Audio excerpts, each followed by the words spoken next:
Hello दोस्तों, स्वागत है आप सबका आपके इस चैनल पे जहां मैं सिर्फ और सिर्फ अलौकिक और भूत प्रेत आत्माओं से जुड़ी घटनाओं के बारे में बताता हूं। यहाँ जो भी बताऊंगा वो या तो मेरे साथ घटी सत्य घटनाओं पर आधारित होंगी या फिर वो कहानियां होंगी जो मैंने खुद लिखा है।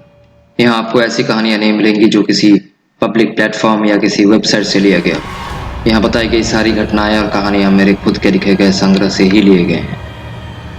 दोस्तों, आज की घटना काफ़ी पुरानी है और थोड़ी जटिल भी, इसलिए ज़रा ध्यान से सुनिएगा। अब इतना भी ध्यान देने की ज़रूरत नहीं जितना आप बोर्ड एग्ज़ाम की पढ़ाई पे देते हैं, बस थोड़ा सा ध्यान लगाने से ही चलेगा। घटना सन 1924 की है, 1924। ये घटना मेरे नाना जी के साथ घटा था। मेरे नाना का जन्म जशोर के केशवपुर में हुआ था और देश के विभाजन से पहले तक जशोर में ही पले बड़े थे। देश विभाजन के बाद वो कोलकाता आ गए। जशोर आज़ादी से पहले भारत का हिस्सा था। आज़ादी के बाद वो पूर्वी पाकिस्तान में चला गया और 1971 के बाद वो बांग्लादेश का हिस्सा हो गया। अभी जशोर बांग्लादेश में आता है। मेरे नाना जी को बचपन से ही आध्यात्मिक और तंत्र साधनाओं में काफ़ी दिलचस्पी था और ये आदत वंशानुगत मेरी माँ को भी हासिल थी। यही दिलचस्पी मेरे नाना को एक बार मौत के मुंह तक ले गया था। मेरे नाना के जो पिताजी थे यानी मेरे परनाना, वो एक तंत्र साधक थे और उनको तंत्र साधना में महारत भी हासिल थी।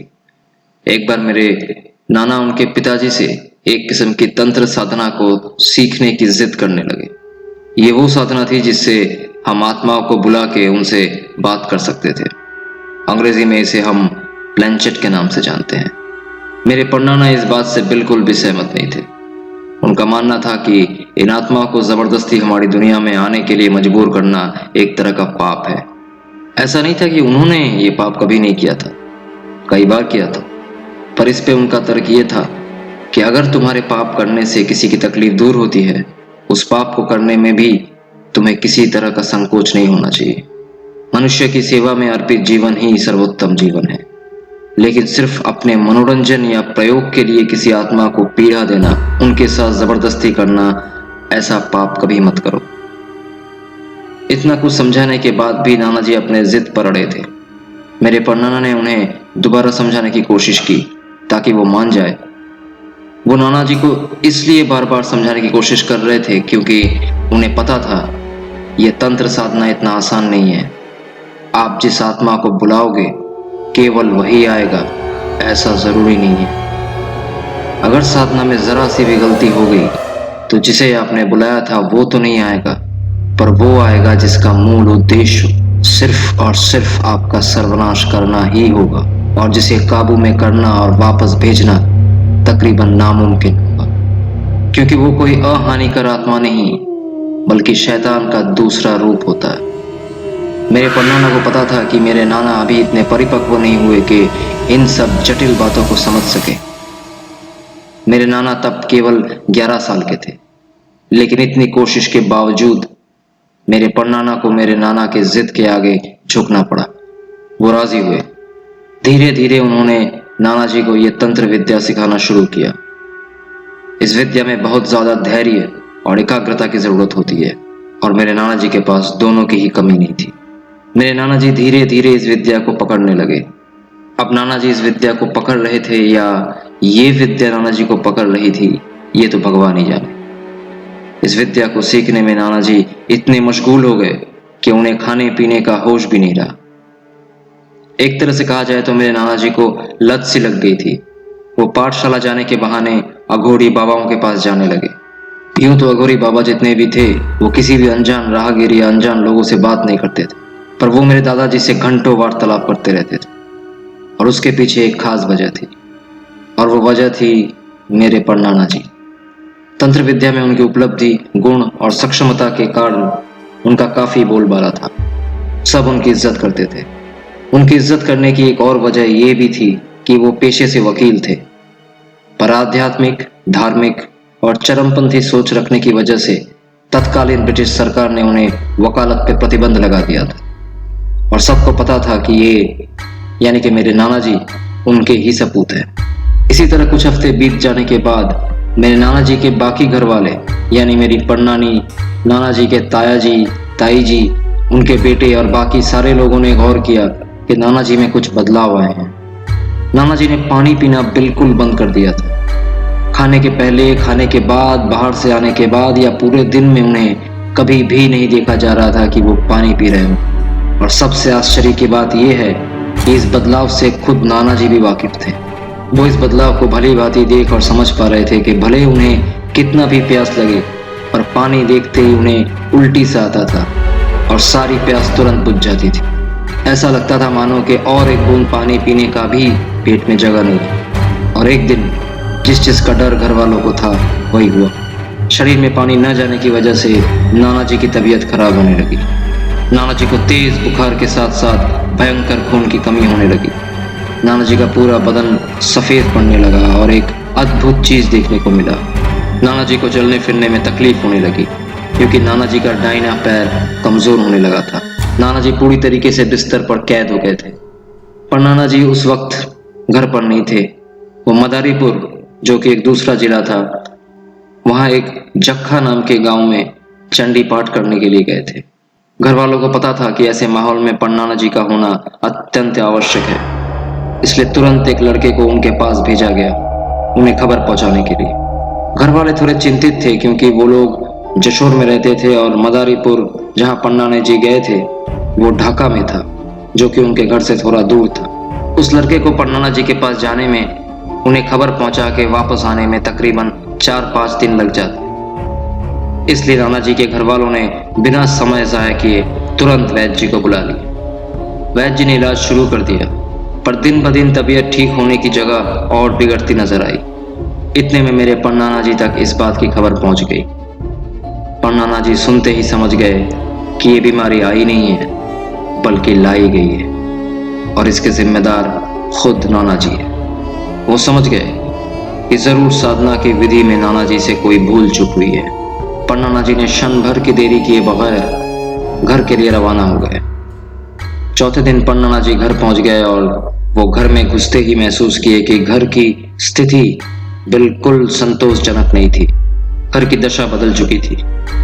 पन्नाना जी समझ गए कि घर में ऐसे किसी का प्रवेश हुआ है जो कि इस घर का सदस्य नहीं है, लेकिन ये क्या है और कौन है, इसका अंदाजा लगाना भी पन्नाना जी के लिए मुश्किल हो रहा था। पन्नाना जी नाना जी के कमरे में घुसे। उन्होंने देखा नाना जी अपनी आंखें बंद करके बिस्तर पर लेटे हुए हैं। उनके बगल में दवाइयों के ढेर लगे हुए थे।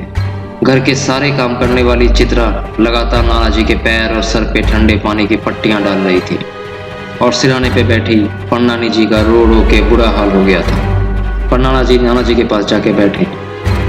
उन्होंने नाना जी को आंखें खोलने के लिए कहा। नाना जी की आंखें खुलते ही पन्नाना जी ने थोड़ी देर तक नाना जी की आंखों में गौर से देखा और फिर कहा, ठीक है, अब तुम आंखें बंद कर लो और आराम कर। नाना जी ने आंखें बंद कर ली। पन्नाना जी ने कहा, मेरे जलपान की व्यवस्था की जाए। ये कहते हुए वो कमरे से बाहर चले गए। ऐसे माहौल में पन्नाना जी का घर में घुसते ही इस तरह जलपान का आदेश देना पन्नानी जी को थोड़ा खटका, पर पन्नाना जी के आदेश पे सवाल खड़े करने की हिम्मत या इजाजत दोनों ही पन्नानी जी को नहीं थी। बाहर वाले बैठक घर में पन्नाना जी का नाश्ता लगाया गया। नाश्ते में चावल, 1 कटोरा दूध, 2 केले, 1 सेब और 4 बताशे थे।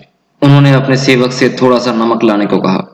सेवक के नमक लाते ही पन्नाना जी ने वो सारा नमक दूध के कटोरे में डाल दिया, लेकिन पन्नाना जी ने उस नाश्ते को खाया नहीं, बल्कि नाश्ते की थाली को और पानी के ग्लास को एक बार छू के मनी मन कुछ कहा और फिर अपने सेवक को बुलाया और बोले कि जाओ इस थाली को और इस पानी के ग्लास को घर के ईशान कोण में रख के आओ। जिनको पता नहीं मैं बता दूं, ईशान कोण का मतलब होता है नॉर्थ वेस्ट डायरेक्शन, मतलब घर के नॉर्थ वेस्ट डायरेक्शन में रख के आओ।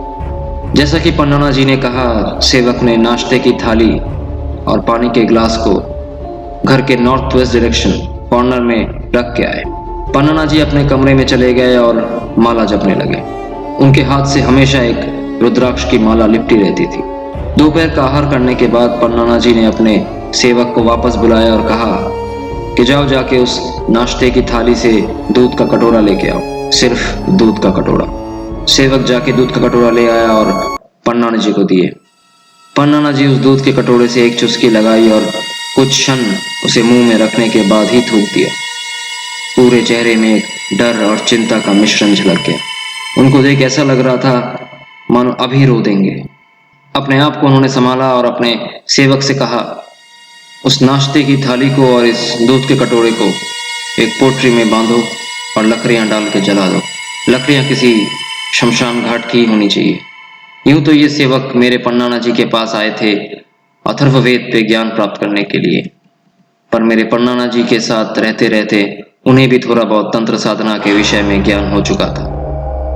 उन्होंने पन्नाना जी से कहा, महाशय, आप जो कर रहे हैं ये आपके लिए हानिकारक हो सकता है, आपका जीवन संकट में आ सकता है। पन्नाना जी ने कोई जवाब दिए बगैर सेवक से कहा, यह काम कल सूर्योदय से पहले संपूर्ण हो जाना चाहिए और देखना घर में किसी को पता न चले।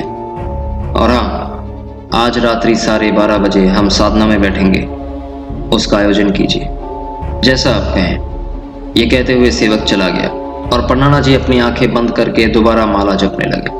अपना सारा दिनचर्या पूरा करने के बाद मेरे पन्नाना जी ठीक रात 12:30 बजे साधना में बैठ गए। यूं तो साधना के वक्त पन्नाना जी के साथ उनके सेवक भी रहते हैं, पर कभी कभी ऐसा होता है कि पन्नाना जी अकेले ही साधना में बैठना पसंद करते हैं। उस दिन भी कुछ ऐसा ही हुआ था।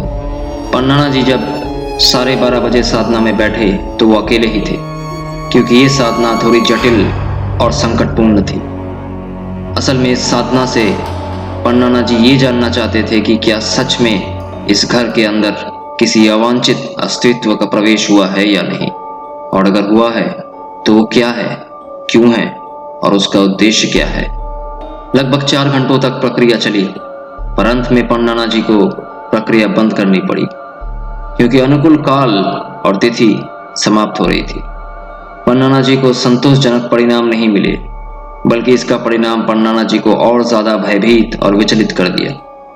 पन्नाना जी का संदेह अब सिर्फ संदेह नहीं रहा, उसकी पुष्टिकरण हो चुकी थी। पन्नाना जी को इतना तो ज्ञान हो गया था कि किसी ऐसे आत्मा का प्रवेश हुआ है जो अपने आप नहीं आई, बल्कि उन्हें बुलाया गया है। साथ में पन्नाना जी ये भी समझ गए कि आत्मा बहुत ज्यादा शक्तिशाली है, इसलिए पन्नाना जी के इतने प्रयास के बावजूद पन्नाना जी उसके बारे में कुछ भी नहीं जान पाए, यहाँ तक कि उसकी स्थिति और अवस्था का भी पता नहीं लगा पाए। सिवाय इसके कि घर में एक आत्मा का प्रवेश हुआ है, पन्नाना जी और किसी भी चीज का पता नहीं लगा पाए। और इधर नाना जी की तबीयत बिगड़ती जा रही थी। एक अजीब बात सबके मन में सवाल खड़े कर रहे थे, और वो ये था कि नाना जी का दाहिना पैर सूख के बिल्कुल कांटा हो गया था, और नाना जी का चलना फिरना तो दूर की बात, वो खड़े होने में भी असमर्थ हो गए थे, जबकि उनका बायां पैर बिल्कुल ठीक था। एक तरह से नाना जी अपाहिज से हो गए थे। सबने सोचा शायद पोलियो है, पर वैद्य जी ने सीधा नकार दिया, ये कह के कि नहीं, हड्डियों की आकृति में कोई बदलाव नहीं देखा गया है। लेकिन वैद्य जी खुद भी नहीं बता पा रहे थे कि आखिर कारण क्या है इस बीमारी का। पन्नाना जी ने एक और बार उस आत्मा के विषय में जानने का प्रयत्न किया, पर इस बार भी सफलता हासिल नहीं हुई। पन्नाना जी समझ गए थे कि उनका मन विचलित है अपने बेटे की स्थिति से, और इसलिए वो अपने एकाग्रता से चूक रहे हैं। और कोई उपाय ना देखते हुए मेरे पन्नाना जी ने अगले ही दिन सुबह अपने एक सेवक से कहा, श्री ठाकुर महाशय को बुलावा भेजिए, कहिए घर में संकट आन पड़ी है, उनकी बहुत आवश्यकता है यहाँ। ये कहते हुए पन्नाना जी ने अपने सेवक के हाथ में श्री ठाकुर महाशय के उद्देश्य से एक चिट्ठी दी और कहा, जल्दी करें, आज ही निकल जाएं आप। सेवक एक क्षण की देरी किए बगैर निकल पड़े। इससे पहले कि मैं आगे बढ़ूं, मैं चाहता हूं कि आप ठाकुर महाशय के बारे में जान लें। जिन्हें मेरे पन्नाना जी श्री ठाकुर महाशय कह के संबोधित कर रहे हैं, वो कोई और नहीं बल्कि श्री राम ठाकुर थे। श्री राम ठाकुर उस समय के प्रसिद्ध आध्यात्मिक साधु संतों में से थे, और हमारे पन्नाना जी उनसे दीक्षा ली थी और उन्हें अपना गुरु मानते थे। युगों के अनुसार हमारे देश में हर युग में महापुरुषों ने जन्म लिया है, और उसी के आधार पर एक लिस्ट सी बनाई गई है, जो कि सिर्फ भारत में ही नहीं बल्कि पूरे विश्व में स्वीकृत है, जिस लिस्ट को हम द 33 मॉन्क्स ऑफ इंडिया यानी कि भारत के 33 साधु संत के नाम से जानते हैं। श्री राम ठाकुर का नाम उसमें है। अगर आप लोग श्री राम ठाकुर या द 33 मॉन्क्स ऑफ इंडिया के बारे में और जानना चाहते हैं तो विकिपीडिया पे सर्च कर सकते हैं। दोस्तों, आज की इस घटना का पहला भाग यही तक था। अगले हफ्ते मैं घटना का दूसरा भाग प्रस्तुत करूंगा आपके समक्ष। आगे क्या हुआ ये जानने के लिए आप दोबारा इस चैनल पर जरूर आएं और इस तरह की भयावह घटनाओं का अनुभव लेने के लिए इस चैनल को सब्सक्राइब करना ना भूलें। तब तक के लिए अपना ख्याल रखें, स्वस्थ रहें, शुभ रात्रि।